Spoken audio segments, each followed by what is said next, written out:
Diboga eh. Hello guys, good morning na po sa Bukid Farming. No ni Albert Jihar Yuhu. And today is Saturday. No, March 15. So, markahan na po nato ang kalendar. March 15.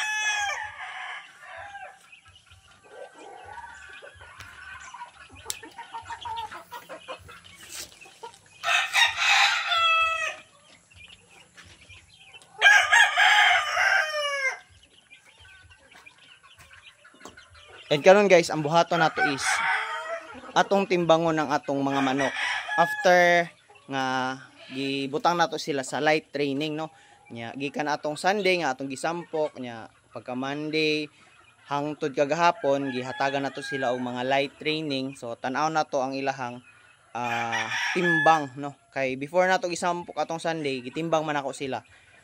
And karon itimbang na po nato after 5 days, no. So ato ang timbangon nato mga alaga nga ato ang isa lang sa sabong pohon, no. Sige.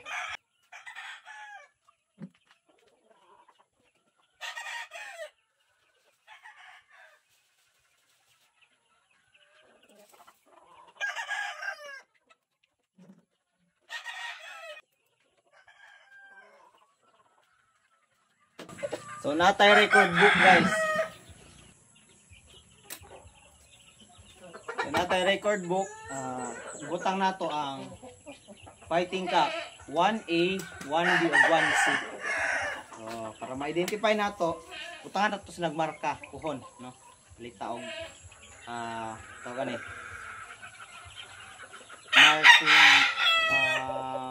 Masking tape. Karon itimbang na nato ang itong alaga.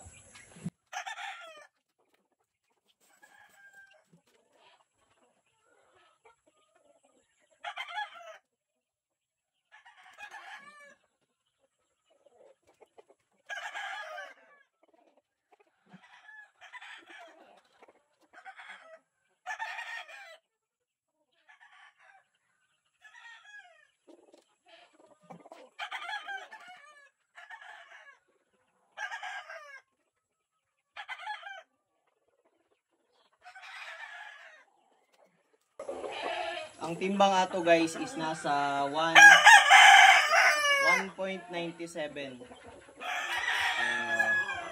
I-round off nato na siya sa 2 kilos.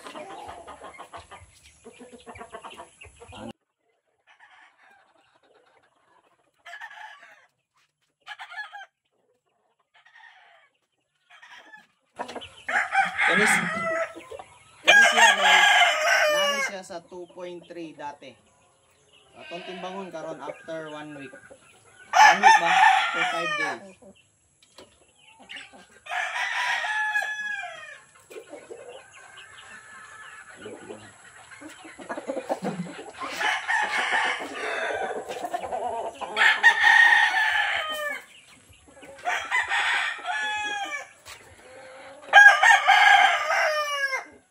.32 siya dati guys, karon is na siya sa 2.20.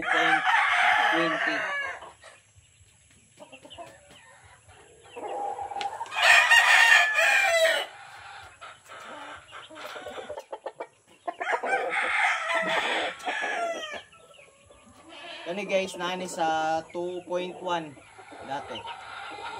Karon atong timbang na.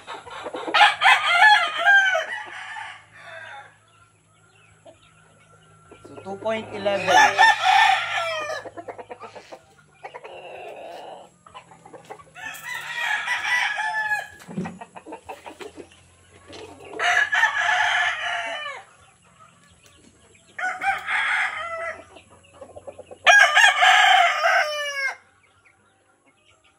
Ang date karon is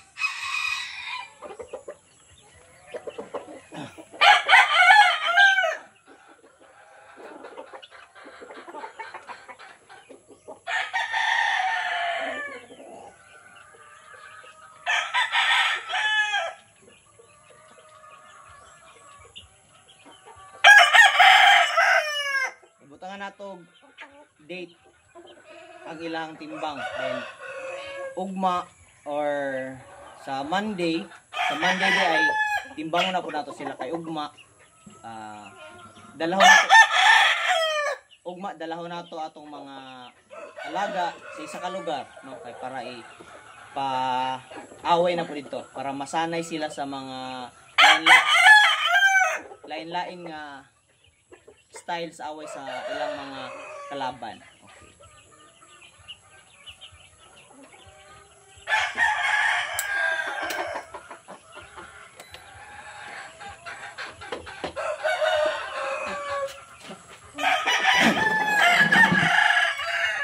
So, isa sa gina-consider na ko, makaingon ko nga in good health condition ang akong manok is through sa ilahang pagtimbang and gawas sa ilahang physical nga appearance, ilahang looks, gawas anak shine ang balhibo, gwapo ang lawas, hipo. Ang isa sa kuan ako is ang timbang nila. Ato ang i-monitor kung nagtaas o nagbaba or consistent ba ilang timbang, no? Sa kada adlaw nga nag-aagi sila og training and sa mga pagkaon natong ginahatag kung nagbaba ba o nagtaas ang ilahang timbang.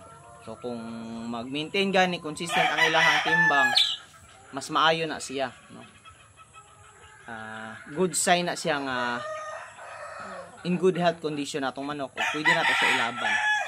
Hangtod sulod sa 1 month hangtod na iaway i-fight sila on the day of fight. 1 week before the fight dito mo